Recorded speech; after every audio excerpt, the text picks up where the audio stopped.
Man of prayer. While at prayer one time, Don Bosco was interrupted by the visit of a wealthy noble. "Tell him I will be there soon," he said, and he continued his prayers. 3 times he was called. Finally he went. "My dear sir," he said, "you are a good friend of mine, but God comes first." He also used to repeat, "First of all, Don Bosco is a priest."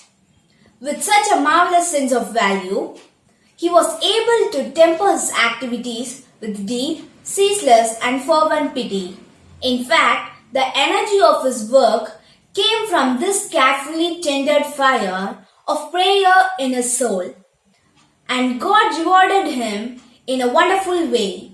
Toward the end of his life, his prayer worked miracles. His blessings carried astonishing power. Sometimes he was seen raising the ecstasy during the Mass, but with characteristic humility, he labored to feed his ministry with prayer so much, so that Pope Pius XI said of him that he prayed every moment of his life. St. John Bosco was a well-known miracle worker. The miraculous was commonplace at his oratory. He attributed all such miracles to the intercession of Mary, help of Christians. Unbelievers were among those healed by the saint in miraculous ways. There was a prominent doctor who came to visit Don Bosco. After a few social remarks, he said, "People say you can cure all diseases. Is that so?" "Certainly not," the saint answered. "But I've been told," the well-educated man was suddenly stammering. Fumbling in his pockets, he pulled out a tiny notebook. "See. I've even got the names and what each one was cured of." Don Bosco shrugged. "Many people come here to ask favors through Mary's intercession. If they obtain what they seek, that's due to the Blessed Virgin, not me."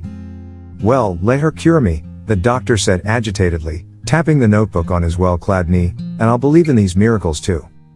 "What's your ailment?" "I'm an epileptic." His seizures, he told Don Bosco, had become so frequent during the past year that he couldn't go out anymore. In desperation, he was hoping for help beyond medicine. "Well, do what the others do who come here," Don Bosco said matter-of-factly. "You want the Blessed Virgin to heal you.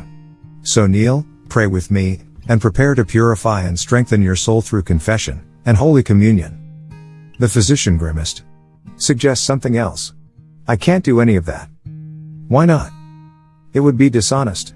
I'm a materialist. I don't believe in God, or the Virgin Mary. I don't believe in miracles. I don't even believe in prayer." For a short time the two men sat in silence. Then, Don Bosco smiled, as only he could, at his visitor. "You are not entirely without faith, after all. You came here hoping for a cure." As the saint smiled at him, something welled up in the doctor. Don Bosco knelt, and he knelt too, without another word, and made the sign of the cross. Moments later, he began his confession. Afterward, he declared, he felt a joy he would never have believed possible. Time and again he returned to give thanks for his spiritual healing. As for the epilepsy, that simply vanished. I am Shruti of 9B, going to talk a few words about Don Bosco. Part 2, The Call. When John was 9, the Master called him openly. A mission as important as his could not be left to a merry erg in a dream. John found himself fighting a large crowd of rowdy lads who were cursing and carrying on abominably. He tried to stop them, but they refused to listen to him. Suddenly a man appeared, who motioned to John and said, "Not with punches will you help these boys, but with goodness and kindness." "Who are you?" gasped the astonished boy. Then a woman appeared, putting her arms around him. She said, "Watch what I do, John." John looked. The boys changed to a pack of snarling wild animals whose growls are terror to the heart. The woman put out her hand. The beast changed again in a frolicking flock of lamb. "But what does it all mean? I'm just a farm boy. What can I do?" He burst out into tears. The lady's answer came to him. A word to resound in his heart, to be repeated audibly several times in his life. "This is the field of your work. Be humble, steadfast and strong." John now knew his vocation, but the Priesthood meant studies and there was no money to the Bosco farm. Even school was almost impossible due to the goodness of a farmer who taught him. John learned to read and write and do sums in the age of 8. His first schooling came in the next year when he hiked some 3 miles every morning to the country's priest, but increasing of hostility of his stepbrother, not pacified by John's attempts to put in extra hours on the term, made his life at home unbearable. And so far, the sake of domestic peace, Margaret Bosco divided the paltry estate left by her husband and allowed her younger son to go to the Castel Nuovo to attend the public school and board with good family she knew. Alone in the town, John learned the hardships of an orphan's life. He worked after school to support himself. Though he was only 15, he labored in a blacksmith shop, then as a tailor, a waiter, a pin boy in a bowling alley, a shoemaker, anything to get few pennies and ease his mother's burden. At school, he did exceptionally well. True, teacher and classmates had looked upon him as country doll in the beginning, but his brilliant memory and steadfast application soon won him everyone's heart. In 1 year, he was ready for the secondary studies. As we look back over the records, we find that John did 3 years of high school in one scholastic year and one summer.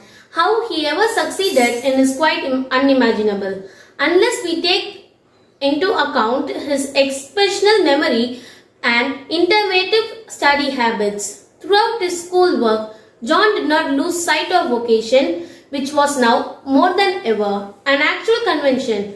I am going to be a priest, he told his friends, and I am going to give my life for the care of boys.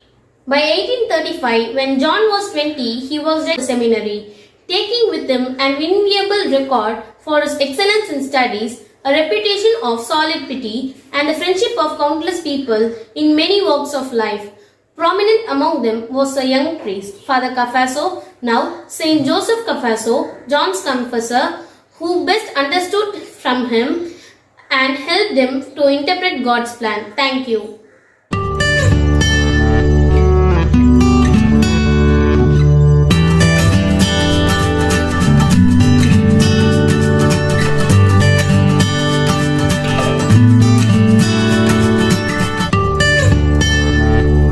At the age of 9, Don Bosco had a dream which left a deep impression on him, and he reflected on it throughout his whole life.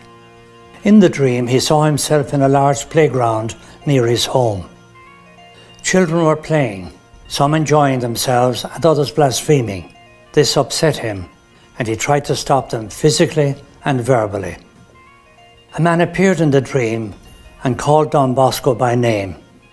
He told Don Bosco that it was not with blows, but with gentleness and love he would conquer these people. Speak to them at once about the ugliness of sin and the greatness of virtue. Don Bosco was confused and frightened, and immediately told the man he was poor and ignorant. The boys stopped fighting, and all gathered to listen to the man. Don Bosco said to him, "Who are you that order such impossible things of me?" The man replied, "Precisely because they seem impossible to you, you must make them possible by obeying and by becoming knowledgeable." The man told John Bosco he would give him a guide. In that moment, he saw a woman who realized John was confused and took him by the hand. She said to him, "This is your field of work. Become humble, strong and sturdy. What you see now happen to these animals, you will cause to happen to my children." John then looked and saw that in place of the wild animals, there were now many lambs, skipping, running and bleating, and very happy. A noise then woke him up. The dream signalled a way ahead. Initially, his dream and hope was to become a priest, which he achieved after much difficulty. Then he encountered the poor youth of Turin and was greatly moved by their plight. When his studies were completed, it was their plight, friendship and call that led him to dedicate his life to the poor youth of Turin. After his illness in 1846, he was overwhelmed by their love and devotedness to him.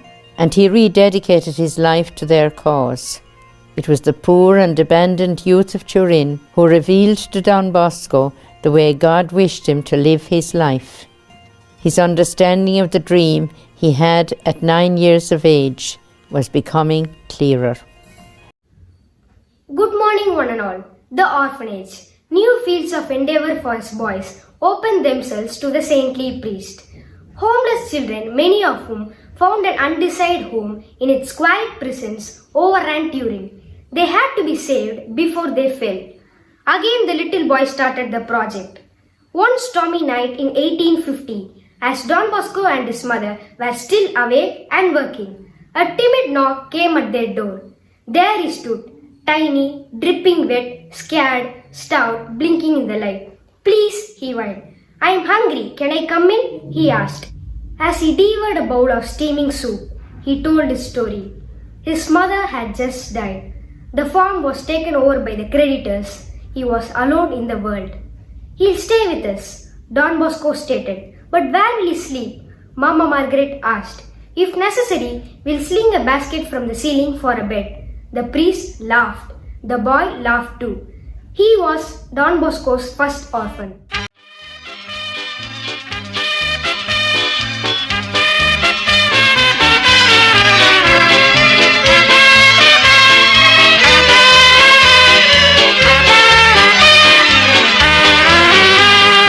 இறைவன் தந்தை இனியவரே, இறைவனின் தூதரே, இளைஞர்கள் உலகம் வாழ்த்திடும் இனிய நல் தொன் Bosco. இறைவன் தந்தை இனியவரே, இறைவனின் தூதரே, இளைஞர்கள் உலகம் வாழ்த்திடும் இனிய நல் தொன் போஸ்கோ.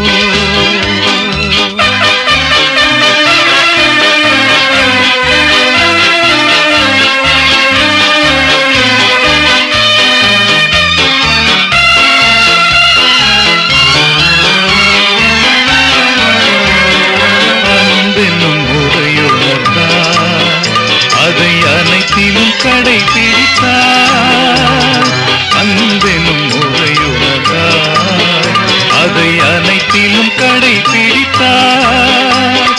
அன்பிற்கும் அடைக்கும் தாழ் ஏதும் இல்லை என்று உணர்த்திவிட்டார். அன்பிற்கும் அடைக்கும் தாழ் ஏதும் இல்லை என்று உணர்த்திவிட்டார். இறைவன் தந்தை இனியவரே, இறைவன் தூதரே, இளைஞர்கள் உலகம் வாழ்த்திடும் இனிய நல் தொன் போஸ்கோ.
தியாகமும் கொண்டுள்ளமும் ஆண்டவன் அருட்கொடையார் பெற்ற அண்ணலே வாழியவே.